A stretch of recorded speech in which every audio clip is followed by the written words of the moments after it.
शब्द के बाद आता है रूप। किसी व्यक्ति का जब अकल्याण होता है तो ज्यादातर रूप के कारण होता है।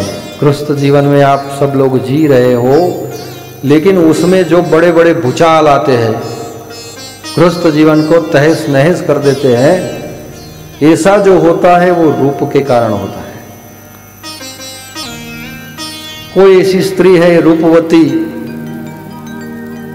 गुणवती नहीं है, रूपवती है, आप गृहस्थ जीवन में है, शादीशुदा है और किसी स्त्री के चक्कर में ऐसे पड़ गए, इसका रूप आपको भा गया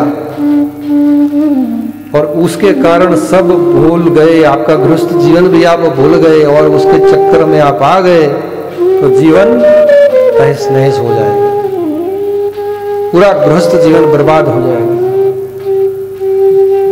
इसीलिए अपने मन के अंदर जो शब्द तुम परमात्मा के धारण करोगे, वो शब्द के साथ साथ भगवान को तुम उस शब्द के अनुसार तुमको रूप दिखाई देने लगेगा और तुम भगवान के रूप की ही कल्पना करने लगोगे।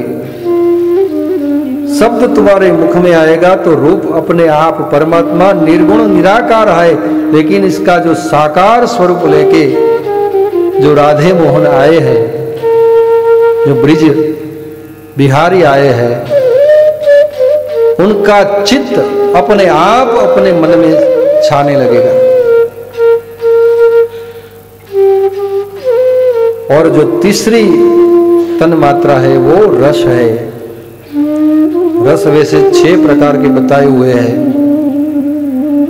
इसमें सादा है, मीठा है, तीखा है, तूरा है, कड़वा है, ये सब रस है। और शारीरिक जीवन ये रसों से चलता है। इतना तू भोजन लेगा उसमें सब ये रस आएंगे,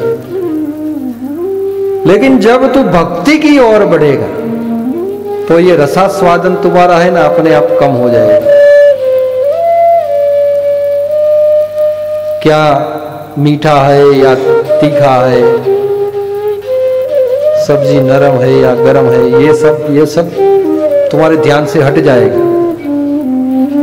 अभी तो देखो सभी लोग ध्यान उसमें ही रहता है ना, कहीं भी आए हो, बाहर गए हो तो भी महाराज जी कथा बहुत अच्छी थी लेकिन खाने में कुछ प्रॉब्लम हो गया, अच्छा नहीं लगा। वो खाना अच्छा हो तो आनंद आ जाता है, क्योंकि आनंद तो खाने में जिसकी रुचि होगी उसका आनंद तो उसमें ही रहेगा ना। जिसकी रुचि भागवत में है तो उसमें ही रुचि रहेगी, खाना क्या है वो नहीं देखेगा। लेकिन रसास्वादन में जो लोग हैं वो उसमें ही उसका ध्यान रहता है। तो परीक्षित को ये समझाते हैं कि हे परीक्षित, अगर आपको कृष्ण की प्राप्ति करनी है, भगवान श्री कृष्ण के सानिध्य में जाना है, उनको प्राप्त करना है, तो पहले आप शब्द को सिद्ध करिए।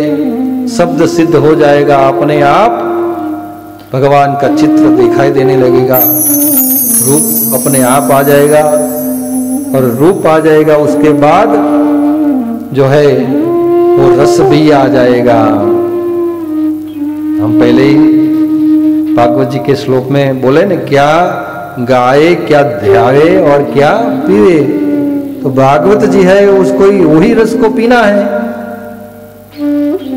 तो शब्द में जब परमात्मा आ जाएंगे, रूप में परमात्मा आएंगे, रस में परमात्मा आएंगे, तो ये 3 तुम्हारा सिद्ध हो गया।